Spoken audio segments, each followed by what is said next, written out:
it's time to sit back and relax with your favorite drink and listen.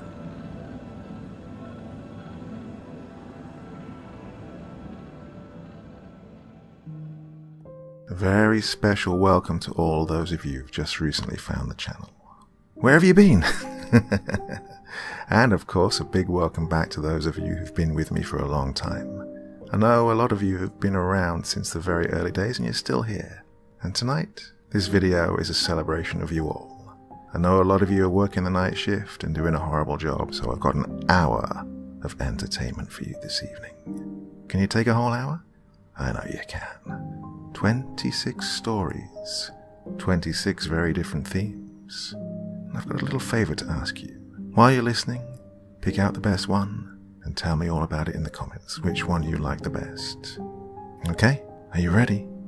Sit back and relax with your favorite drink, my dear, dear friends, because it's time to listen.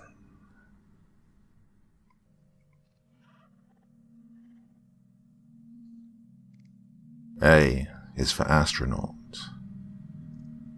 Very rarely did something ever come into view of the International Space Station that wasn't Earth.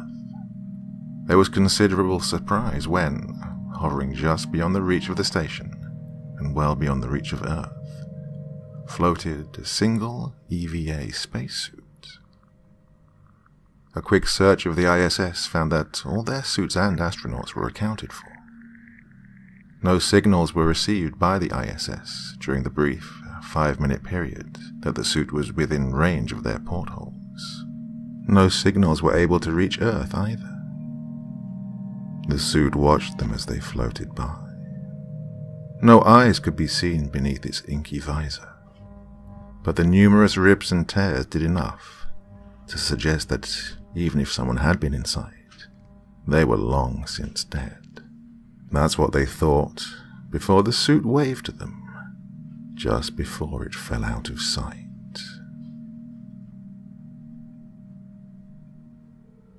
B is for beach.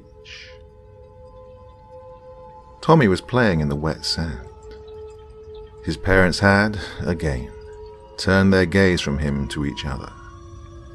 This trip would have been so much better, they both secretly thought, if they didn't have to babysit little Tommy.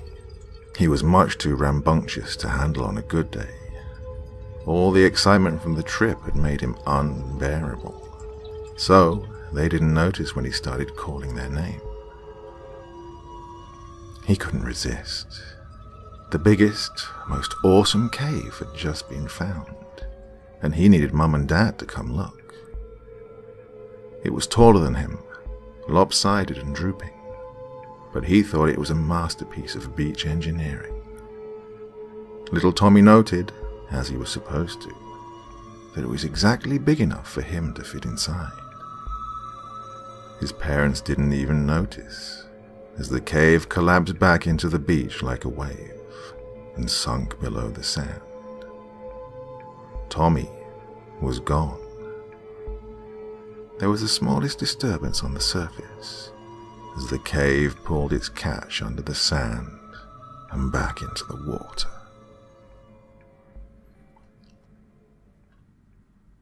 C is for conversations from down the hall. What were you thinking? What? Sam just spent the last 20 minutes crying his eyes out, Jake. I don't know what you were thinking. I don't know what I was thinking, Bob. Tell me what the hell's wrong. This damn thing you got our son. What? This ragged fucking teddy bear. I don't know where the hell you got it. What teddy bear? What is that? Don't give me that. Bob, I have no idea what you're talking about. Look at it. This thing's arm is barely hanging on. I'm surprised it doesn't have bedbugs or STDs or something. It looks like you pulled it out of a swamp. It's disgusting. I want a hug. Well, don't drop it on the rug. It's gonna leave a fucking stain. Well, it's on you. I don't blame Sam. Jeez, it's so creepy. Did you hear it? You couldn't even put new batteries in the thing. It sounds like the fucking devil, Jake. Babe, look at me. I didn't get him that teddy bear. What? But he said you got it for him. I didn't get him any teddy bear. Then where did it come from? He probably grabbed it out of a dumpster. He says he didn't. He's adamant he found it in his room.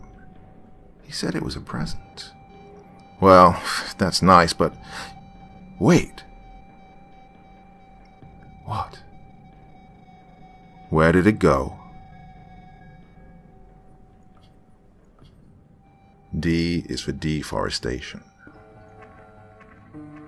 The bulldozer slowly approached the tree, cutting through the thick brush. A lion stalking its prey. It lowered its plow like a shark, extending its jaw. It bore its serrated teeth.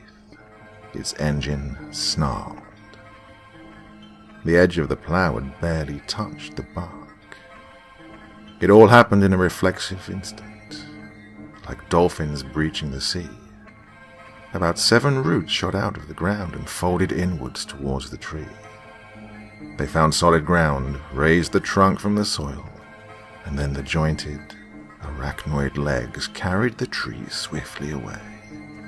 Its banshee howls echoed as it disappeared into the depths of the rainforest. E is for exercise. Just minutes ago, Tori's legs had been carrying her through 7-minute miles. Now, the left one is dragging behind her, leaking blood onto the burning asphalt, and the right leg is cramping. Every second it threatens to give in. She stumbles. A pain, a venom, crawls through her body. Below her, the Florida sun has cooked the bike trail as hot as a skillet. She can almost feel it through her toes. Half of her mind is trying to balance. The other half is focused on the lumbering beast behind her. The beast is too hungry to mind the heat. Its scales almost sizzle as it drags itself forward with its 2 massive forearms. Its long, bat-like fingers painfully grip at the ground, and they seize as the beast laboriously pursues its prey. Its all-too-human eyes watch Tori close, and its all-too-human mouth drips with spit, venom, and blood. It's tasted her once, and it refuses to let her go. It failed the ambush, but if it can push itself just a bit further, everything will be all right. It hasn't eaten in weeks. Worse, it can almost hear its young behind it, pleading from the ditch in high-pitched voices. 2 have already died. It refuses to let the other 3 wither. The 2 race onwards, in the heat of the Florida sun. It collapses first, its tail spasms, trying to give it one final push forward. In a cruel irony, Tori collapses barely 20 feet away.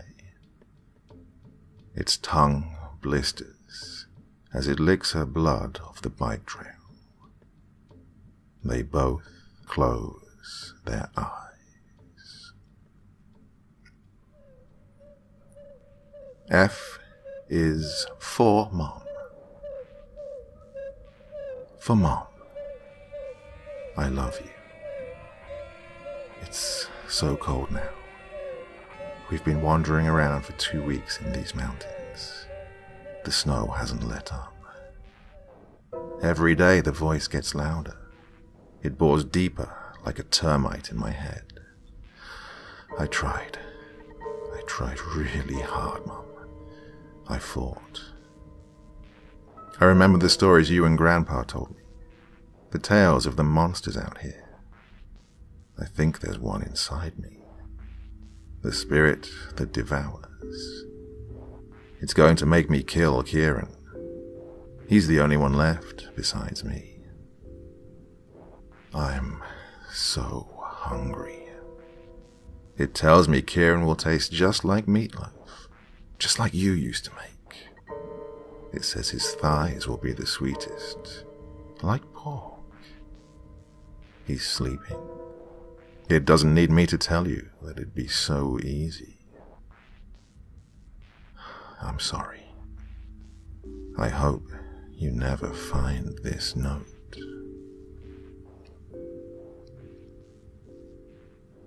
G is for grandmother. You have to, his mother said. Zach didn't want to. His grandmother looked so helpless there, atop the mangled debris of the forest's floor. The blood had started to dry now. Earlier, it had been rushing down the side of her face. Her eyes were, thankfully, closed. They were such a pretty green. He fell to his knees, feeling like he was going to vomit. I can't, Zach croaked. I did, his mother said. So did she. It's just a tradition, honey. His grandmother had been bound by Zach's hands. She'd felt so old and fragile beneath his fingers as he'd worked. He'd been the one who brought her down, too. He'd hunted her all through the thick pine forests behind her house. He had no choice. Next to her bleeding visage was a knife. It was the same ceremonial knife she'd almost driven through his heart not minutes ago. She'd cornered him, and had she not slipped on the leaf litter below, he would probably be dead. In his hand, clenched tightly still, was the rock he'd used to take her down. He had taken advantage of his good fortune to bring the rock down upon her brittle skull.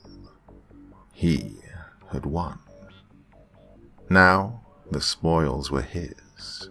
The honor was his. How? Zach asked. It isn't nearly as hard as it seems, she said compassionately. Especially if you could know how proud she is right now. Oh, she looks so... Zach started. Yes, his mother knelt beside him. Her smile was sincere. But you've proven yourself worthy to be called her blood today. Just as one day one of your children will prove to me, and your grandchildren will prove to you. His mother stood back up. She watched him, as she had watched him throughout it all.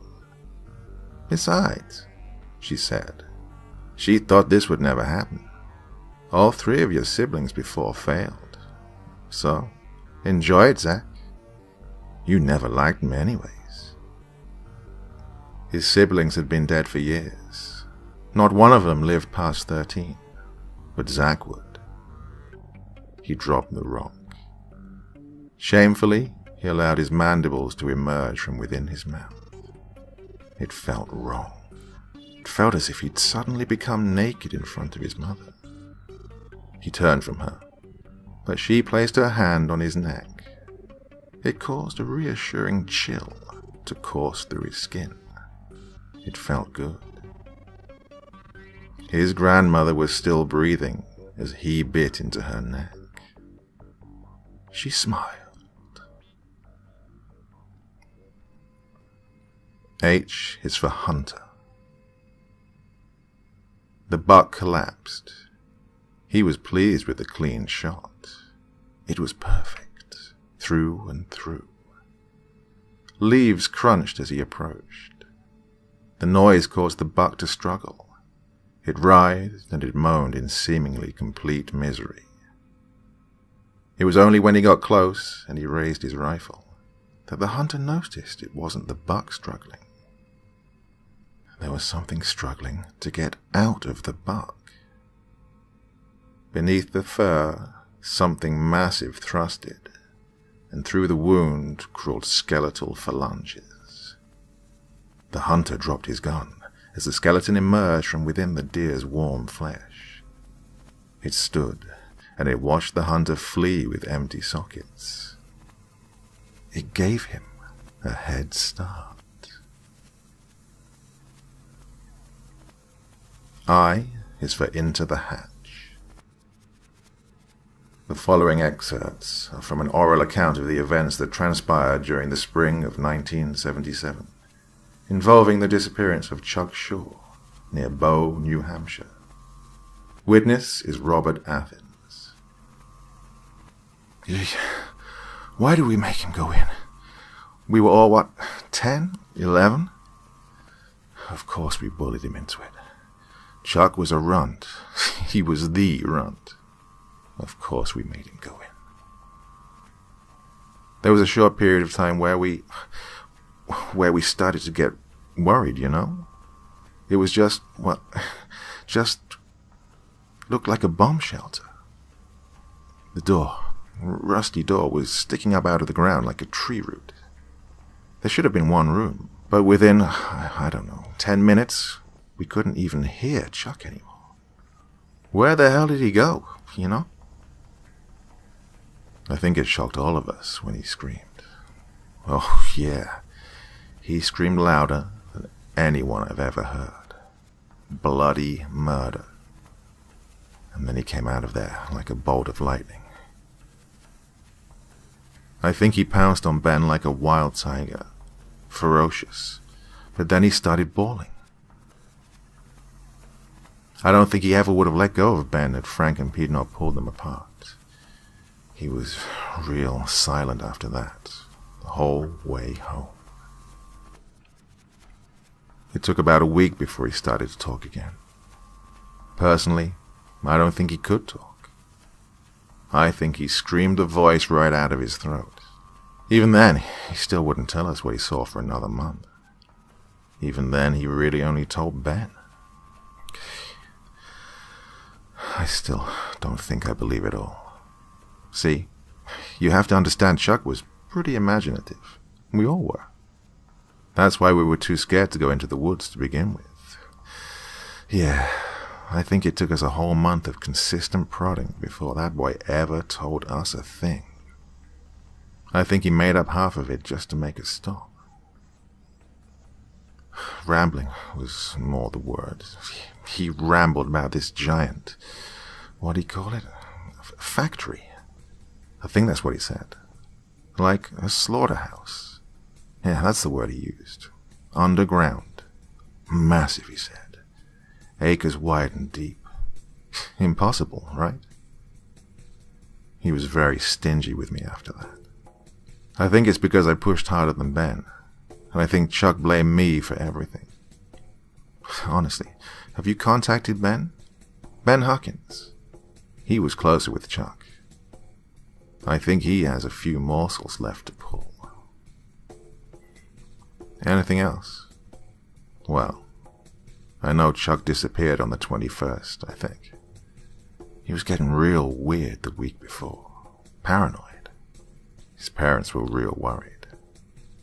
I've never seen any 10-year-old act as freakishly as he did. He went missing on a Wednesday. Of course, Ben did too. But the difference is they found Ben. He was in the woods wandering around. He claimed he knew nothing. They tell you that? Did Ben tell me anything? Yeah, Ben told me a little. And I told all of it to you. I think he knows more than he has ever let on, though. Every bit of it was crazier than anything our little Chuck ever said, though.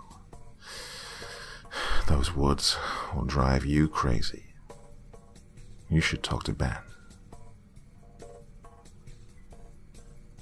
J is for Jersey's Devil. His girlfriend kicked him. "Look, Ron," she exclaimed. "There's a deer outside our tent." Sure enough, as Ron came to and put on his glasses, he saw the outline of a deer painted across the tent by the light of the full moon. "I didn't know deer sat like that," Ron noted, pointing out how the shadow sat on its hind legs, exactly like a dog. "Shh," his girlfriend said. "You'll scare it away." But it wasn't spooked. Instead, the shadow on the tent was still. In the quiet, Ron was quickly aware of the shadow's breathing. It was coming in raspy and fast. Heavy. It almost sounded pained. "What's wrong with it?" he asked. His girlfriend couldn't answer. Her jaw had dropped, voiceless, as the shadow on their tent stood up and spread his bat-like wings. Its breath became hot as they all screamed. K is for killer. Nearby, the bodies of his brother, sister, mother, and father lie. Collectively, they've turned the entire carpet red. Alone, he stands in the bathroom. He's the youngest of them all. He's responsible. Well, partially. "Now, your face." The boy sees himself in the mirror. He has cuts all up and down his body. Blood seeps, yet his face smiles. It's his face, but not his smile. His face is still unmarked. "Do it across your cheeks." The voice isn't commanding. It's speaking out loud, using his mouth. The boy is no longer in control of his body. He can't even cry, as his arm brings a knife straight up towards his face. He can't even close his eyes. He just watches as the blade touches his cheek. L is for lucky. The woman running towards him was perfect. Her breasts were plump, succulent, and so were her pearly white thighs. They seemed to glow in the moonlight. He wondered what her flesh would taste like. Oh, and her hair. It was so short and red, vibrant, and she was coming right at him. It was just the two of them on the street. The sun had barely risen. To his right was a ditch, and just beyond it a field full of wheat. He imagined grabbing her by the throat and tumbling down with her. He'd drag her into the ditch and finish her off. Or maybe he'd pin her to the hard sidewalk. He would crack her skull against the concrete like an egg on a countertop. His van was close, he realized as she jogged past. Maybe he would pull the pocket knife out of his pants and stab her. He would drag her by the hilt and twist the knife. He imagined letting her free a few times, letting her fall to the ground just so he could stab her again and again. He'd load her in the back and take her home. His mouth started to water. As she drew near, he reached around for his back pocket. He found the knife, nestled safe and warm. His fingers seized it. She smiled at him. So close. He smiled wider. He could smell her now. She was musky, sweaty. She was right on him. "Hey, beautiful morning." "Yes," he said, turning as she passed. "Beautiful." The runner continued onwards, and he continued down the road. He whistled "Hey Jude" as he started his van and drove away. M is for marriage. She was late that night. A chill rode up his spine as the window opened. Cracking his eyes, he noted the red numbers on the clock. 4:23 a.m. A breeze seemed to lift the covers behind it. Like a mist, his wife glided into bed. He didn't even notice her icy touch anymore. her hands wrapped around his chest, and he smiled. He loved her, but still that animal instinct struggled within. His heart started to race. He wondered again about their infant daughter down the hallway. She was warm, like him. Was she safe? Was he safe? Again, he forced the doubt, the fear, back down. It subsided. Of course she was. Of course they were. She loved her daughter. She loved him.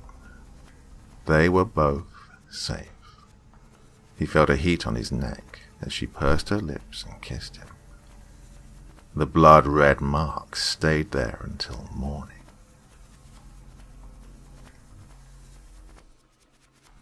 N is for night.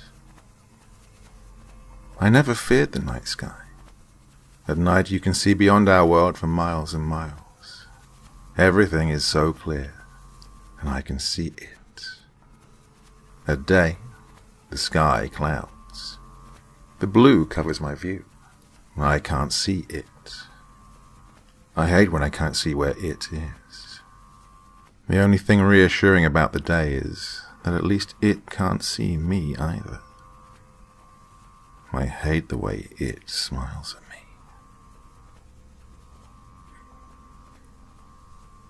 O is for orbit. They did see the spacesuit again. This time it directly hit the front of the station. It bounced off the solar panels and rolled onto the side of the ISS. They didn't see it through the rear-facing portholes. There was a knocking at the airlock.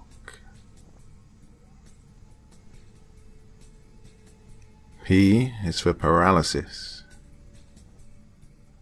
He made a bargain with the wrong man.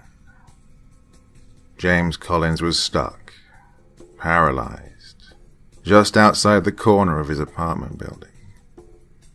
Ethereal, the only one who could see him, stood before him in a black-brimmed hat.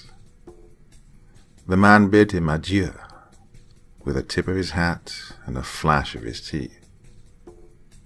His words rang in his ears like rusted bells. I granted you your desire. Your family is now fully sustainable. Your enemy has been dealt a rather unfortunate hand in the stock markets this morning. Your son will be set for life. The son of your foe will find himself another unfortunate victim of a drive-by. Gang violence is so depressing. Now, as promised, you owe me this. 50 years. Those will be spent here. You can watch and you can listen, but you'll never be seen or heard. In a half-century I shall return to release you. Until then, live in the moment. Every moment. To watch time pass is a privilege, if you allow it to be. So, he waited. He missed the sensation of his own blood pumping through his veins, and the cold rush of air down his throat. He watched as his son left. The apartment they used to call home would surely be beneath him now. Years flew by, and he watched the city around him grow. Soon days became like hours to him. Hours to minutes, minutes to mere seconds. One day he noticed a particularly interesting-looking man strolling down the lane in a fancy suit. He was young, with a head full of ginger hair. If James didn't know better, he'd assumed he'd fallen backwards in time. The young man was slim. Surely, and in a way, he was. The young man removed a canister, a flask, from his suit and drained it. Then his ass fell to the concrete below, and tears started to flow. "Where did you go, Dad?" he asked with a start. James realized then that the young man was his son. He had come so far, and the years had changed him. James had given everything, so he couldn't imagine why his son had grown up so sullen. Tears couldn't fall as his son left his side, walked into the building, and was reunited suddenly, not 5 minutes later, with the ground. He lay there beside his father, but his father couldn't touch him. James had 20 years left to go. Q is for quiet study hall. White ashes fell from the white ceiling. They danced in the air around his head. The desks around him had started to crumble, as if they too were made of ash. The wall beside him showed an empty hallway that led nowhere. He was alone with the thing. The thing stood in front of the classroom, tall and bulky, and tapped his claw against the blackboard. He gave it his attention. Atop its massive shoulders was fixed an antelope's skull, with wild, twisting horns. Its body was concealed by a cloak of black, tar-like feathers. It seemed to breathe. Protruding from the center of the cloak were 4 skeletal hands. It turned its gaze to the board, and it started to carve. Black ash fell from the tip of its claws, and gently they formed uneven piles at the base of the wall. The bell rang, and he woke up in a familiar room. A detention sheet greeted him for once again sleeping in the quiet study hall. He couldn't remember what the thing wrote on the board.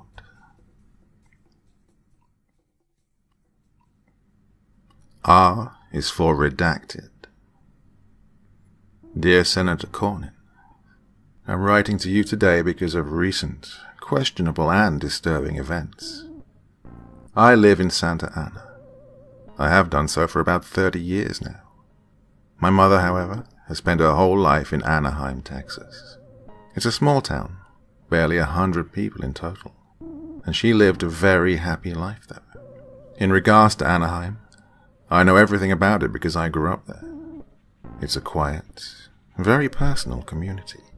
They stick to their guns and each other, and that is it. I was one of the only kids who ever sprung up out of that dirt hole.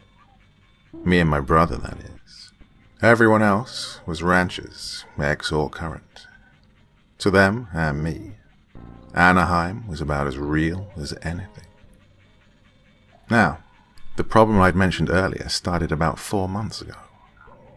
That's how long it's been since I've had contact with my mother. The last time she called, she mentioned something strange had been happening with her neighbor, and she thought he was up to something rather fishy. She was in rather a panic about it, and my mother is a Texas-born woman, so it would have taken something pretty serious to rile her up. So, I drove up to stay with her. Now, Anaheim is just northwest of Santa Ana a little ways. It's an hour north, straight up the 283, and then on to the 153. It'll take you all the way up, and then you'll find Anaheim just off the 153 before you hit Nolan onto Farm Road. I know this because I go there all the time. The problem is, when I got to the turnoff, there were police cordoning off Farm Road. I asked them what they were doing, and they told me to leave or I'd face federal prosecution. So, I went up around north past Nolan, and I was told to stop at 2 other roads that led to Anaheim. And again, I was told about federal prosecution. I tried calling my mother again, and there was no answer. So I waited with a friend in Nolan for the night, and come the next day, I couldn't find Farm Road at all. I couldn't find any road that led into Anaheim. I got to a point of frustration where I even tried to walk through the dirt to get there, only to find there's now a fence surrounding the whole town. I was asked to leave at gunpoint by federal guards, long before I was able to get within half a mile of the fence. It's going on months now, and I still have no answers. The town no longer appears on Google, and I've been asking around. There seems to be a gag order on any reference to the town. My friend in Nolan, the very one who let me stay at his house, is now terrified and adamant that Anaheim never existed. He's continued to encourage me as such, like he's trying to bribe me. But it did. My mother is still in there, and I need to make sure she's okay. I need answers. My brother needs answers. Please find this letter well. Miranda Hawkins. Dear Miss Hawkins, I've been authorized to write to you on behalf of Senator Cornyn. It's my understanding that for the past several months you have had an inquiry involving a particular town in western Texas, Anaheim. In regards to this inquiry, I can personally assure you that there is no such place as Anaheim, Texas. I've been very thorough, I assure you. There has never been a town such as the one you described in the registry. There is nothing south of Nolan besides wind turbines and farmland. I apologize for any inconvenience and undue stress this has caused you. If you have further questions, please feel free to respond to the return address on this letter. I would love to answer any further questions you might have. Perhaps if you could send me your mother's name, we could search for her current whereabouts. Robert McConnell, DSA.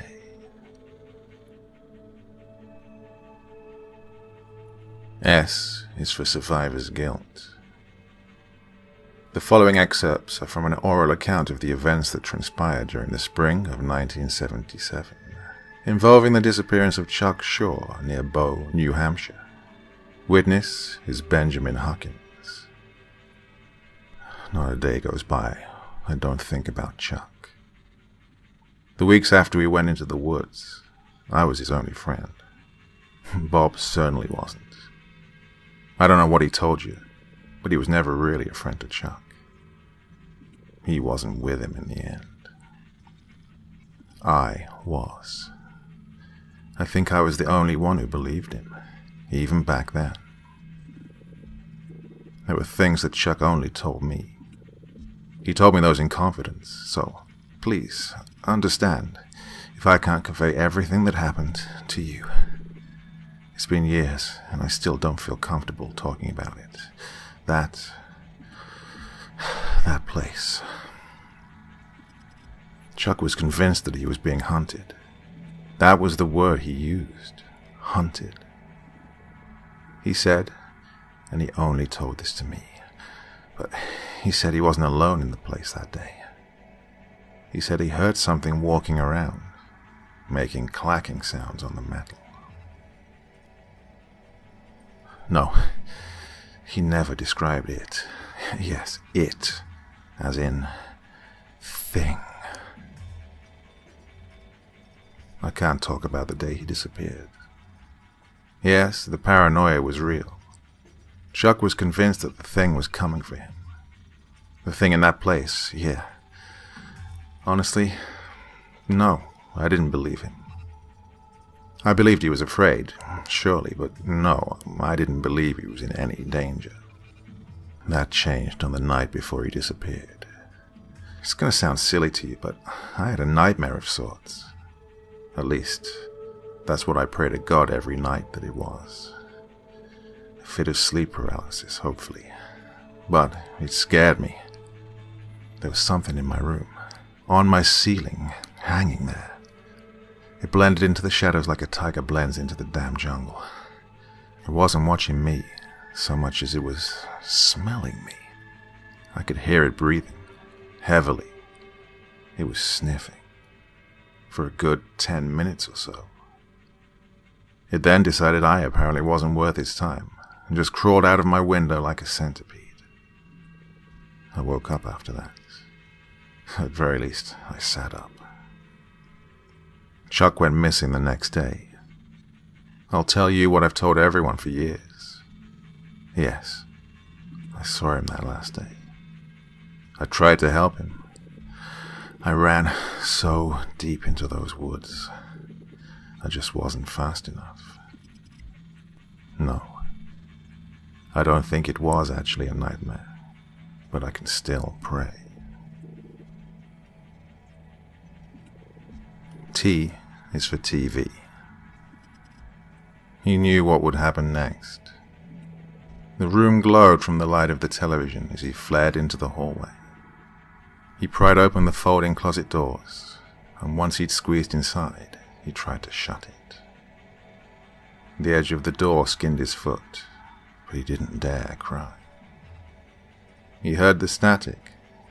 The TV was still displaying the same scene. Headlong view of an empty road. Empty fields on both sides.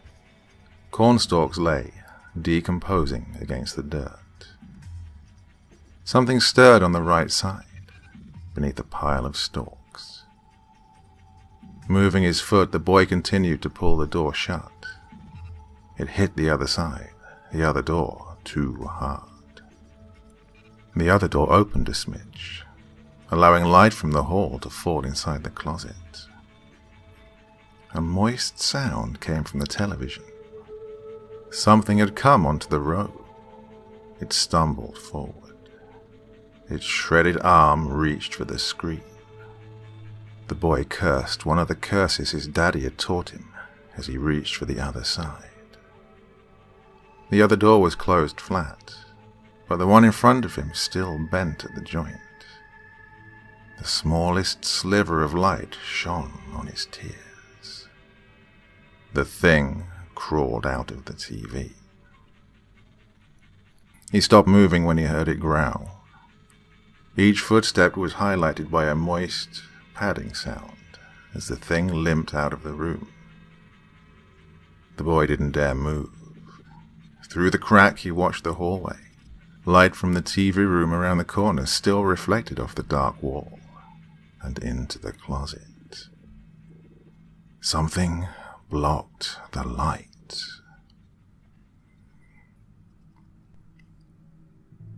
U is for ugly Christmas sweater. The intent was for it to never be worn again. Rachel, fueled by a fear and vengeful rage, spent all night sewing onto the damn thing horrendously misshapen patches of ugly wool and even strips of velvet.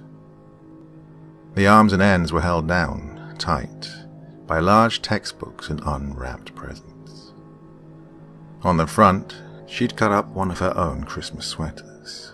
The damn thing was horrendous, and that meant it was perfect.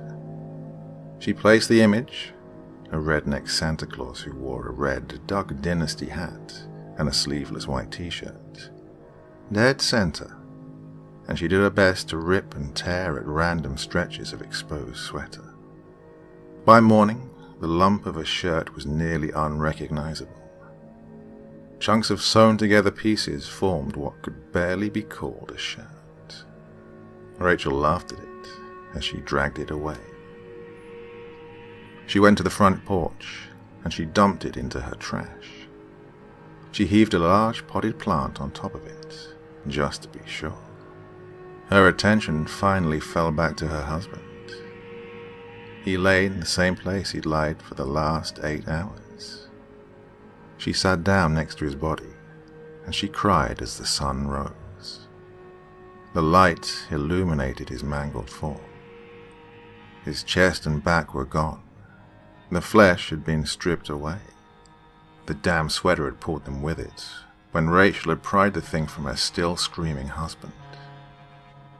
She had looked inside the sweater, but couldn't find her husband's skin. She laughed, imagining the sweater in the trash can. She couldn't burn it, so this would do. She thought she could hear it banging. It was surely hissing at her. "Merry Christmas," she called to it mockingly. Her job was done. It was a shame, too.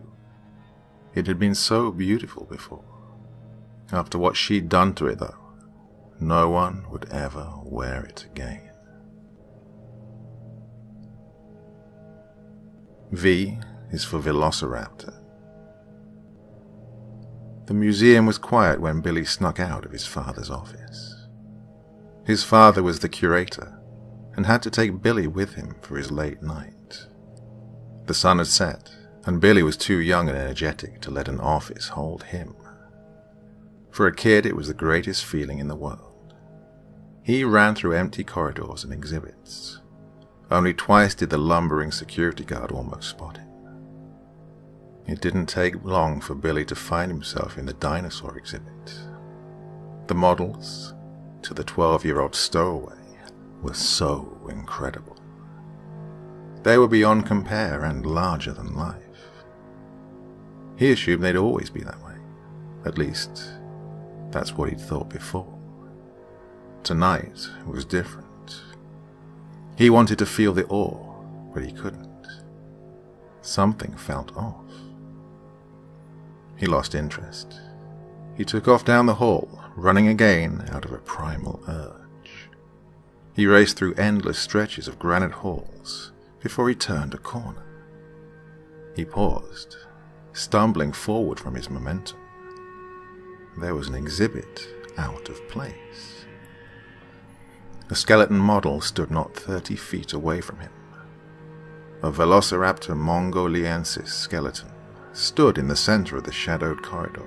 Its neck was craned like a bird. The white bones were significantly shorter than Billy. A Velociraptor only grew about a foot tall and about 6 feet long. Its arms hung, folded against his ribcage, and its long, toothy snout was just turned to the model's left, straight down the corridor towards Billy. Billy, forgetting for a moment it was only a skeleton, tried to match its placidity. He had the strangest need not to startle it. His breaths came in intervals too sudden and too loud for his liking. He truly believed it was alive, or at least he pretended it was. How else could it have gotten there? But that was just his imagination on steroids. Surely it hadn't gotten there on its own. Then he noticed the model's ribcage expand and contract, as if it were taking breaths. The model's head tilted slowly. It was almost a curious motion. Billy was no longer frozen by choice. As their staring contest continued, the raptor continued to tilt its head, left, right. The raptor was trying to figure out what to make of Billy, and Billy wasn't sure what to make of the raptor. Billy found his control once more. He was aware of a twitching in his right leg. He managed to move his foot back. To his shock, the raptor responded in kind. It stretched one of its legs forward. The long, sickle-like claw on its medial toe clacked hard against the ground. The sound seemed to echo through the hall. Billy shivered. He took another step. Again, the raptor followed. Its gait was significantly longer than Billy's. It seemed to bounce forward with each step. With each step Billy took away, the raptor would get still closer. So Billy stopped, and so did the raptor. It watched him. Billy knew that even without eyes, it was looking right at him. The skeleton's claws twitched and fidgeted. Billy was being sized up. Through a glance to his right, Billy saw it. His father's office. The light in it was still on, but the door was shut tight. He was farther from the door than he was the raptor. Seconds wafted by, and his eyes danced. The raptor didn't move. Billy didn't dare call his father. The raptor would be on him too fast. Maybe if he ran, maybe then he could call his father as he was running. His father would open the door for him, His father could help him as long as he bought himself enough time and distance. Tears fell as he tried to make a decision. It was so far, but it was his only hope. The decision was made for him as the raptor's jaw descended. On a hinge, it slowly swung open. It lowered like a ramp to a plane, ready to rip and tear. The silence was murdered by a howl. The raptor was yelling, screaming, and it sounded just like Billy. The lungless beast spread its razor-clawed hands wide, ready to embrace its prey. It charged as Billy turned. Billy cried for his daddy. He wailed and he ran. He wouldn't make it. He was sure of that. He wouldn't make it. The screaming had stopped, but Billy would cry all the way home. His father comforted him, but he never believed Billy. He even tried to show the screaming, wailing child on the way out that indeed the velociraptor had never moved. It remained frozen, with its arms held wide, and its jaw hung low.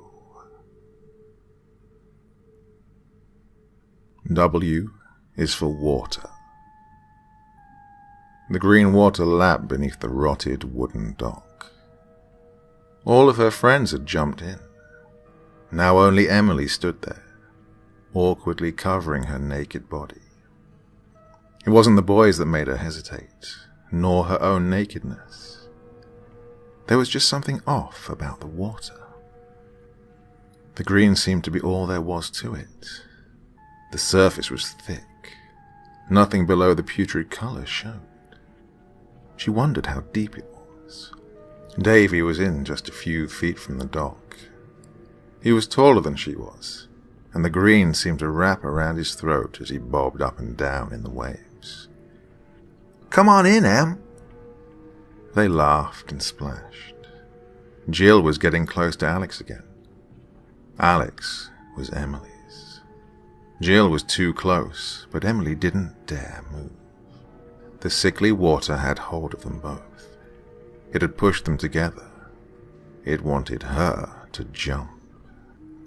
The waves seemed to thicken. Looking again, the singular pale green split into millions of particles. Each one swirled in the water. They moved. They swam. The mind imagined each piece as a spider. She imagined if her friends could feel them swimming. "Em?" Davy asked. Emily didn't hear. She could only imagine sinking under the thick, mucus green on the surface. She could feel it pry open her mouth and pour into her lungs. She exhaled audibly before running from the dock. "What's wrong with Emily?" asked Alex. "I guess she just doesn't like the water," said Jill as she touched Alex. Emily cried behind a tree as the water dragged the three friends under.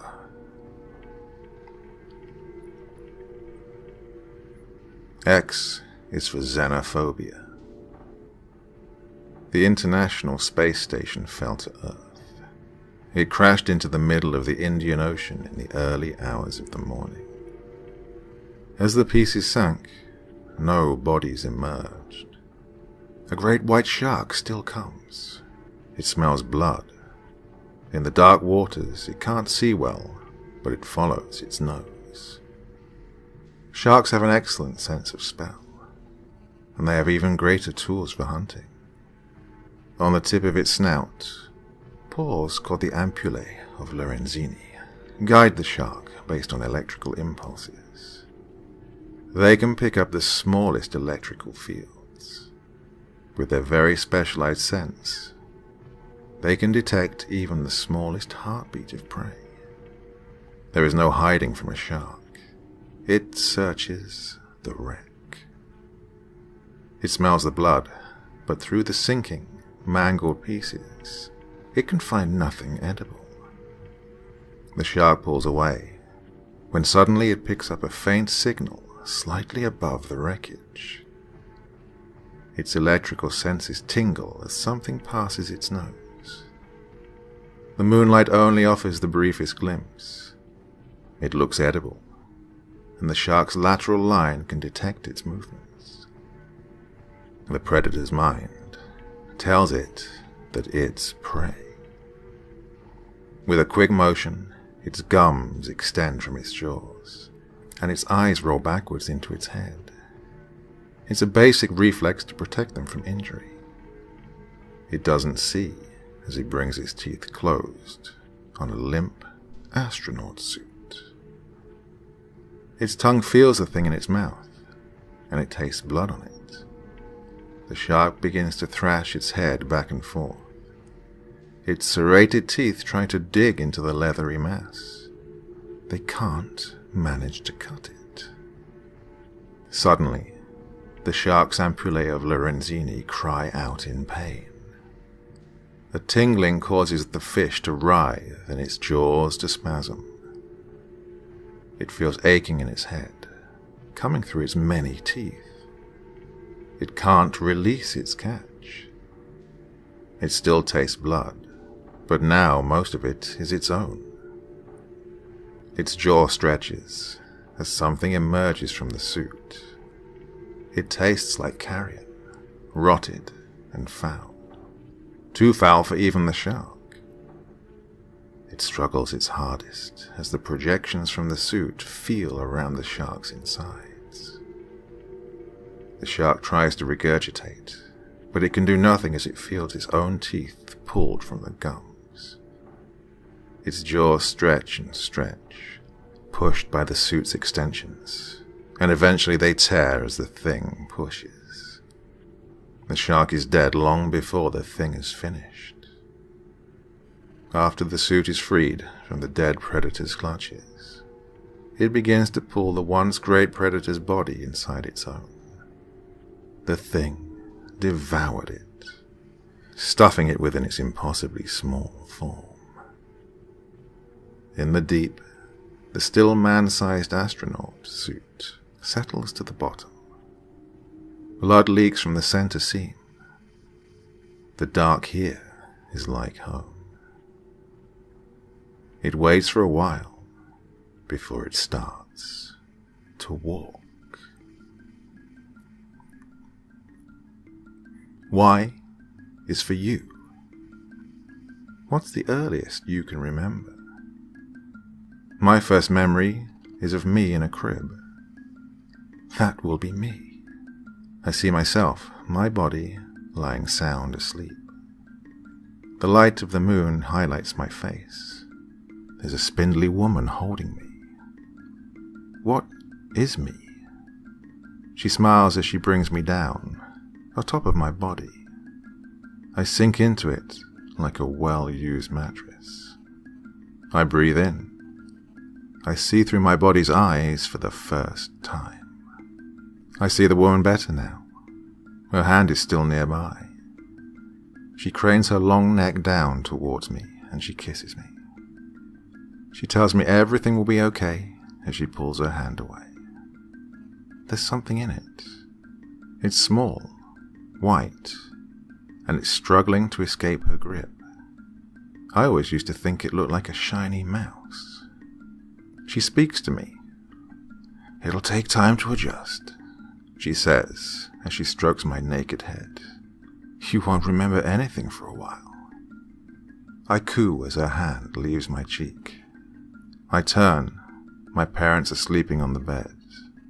They don't hear her. This is you, she continues. From now until it dies, this body is yours. She turns to the squirming thing in her hand, the thing that used to live in my body. And this is mine. She eats the whole thing.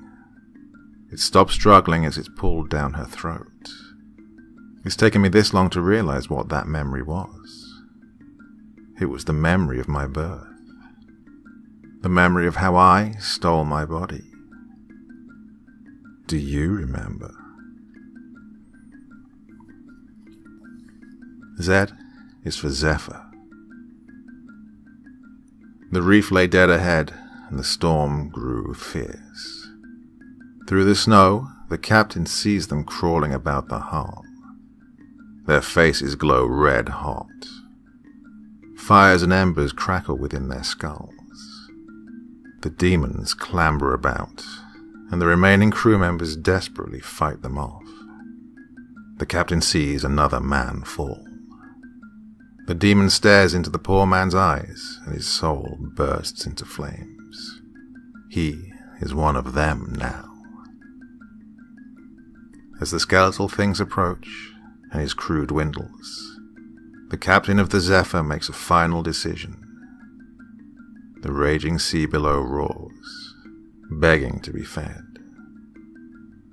The captain releases the helm of the ship, and it crashes into the reef.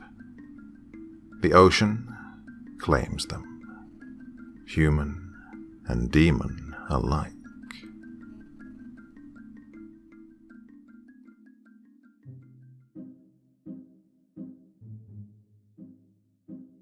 So, my dear friends, the eagle-eared among you may recognize that one from way, way back in the day. The truth of the matter is that, there was nothing wrong with my awesome, wonderful vocals. It's just the fact that the visuals that I'd chosen to accompany it were supposedly Creative Commons license, but not quite as Creative Commonsy as I had at first believed. So yeah, this is a re-released, remastered, re-edited, made even more awesome, with my own self-videoed visuals, just to make sure everything goes smoothly. So there you go. So that's your Wednesday entertainment. Back again. Podcast. Yeah, didn't quite get it out on time last week, but the podcast is coming tomorrow night, and then again here on Friday with something very, very special. So then, my dear friends, very, very sweet dreams. Bye-bye.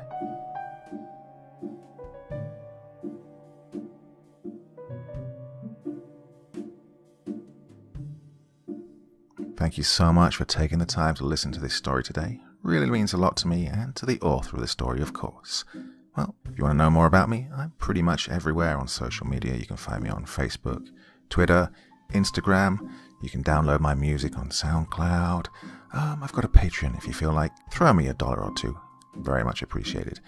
And of course, on Reddit, I have a place where you can leave stories if you want me to read one that you've written. Well, hoping to see you all again very soon. Till then, sweet dreams. Bye-bye.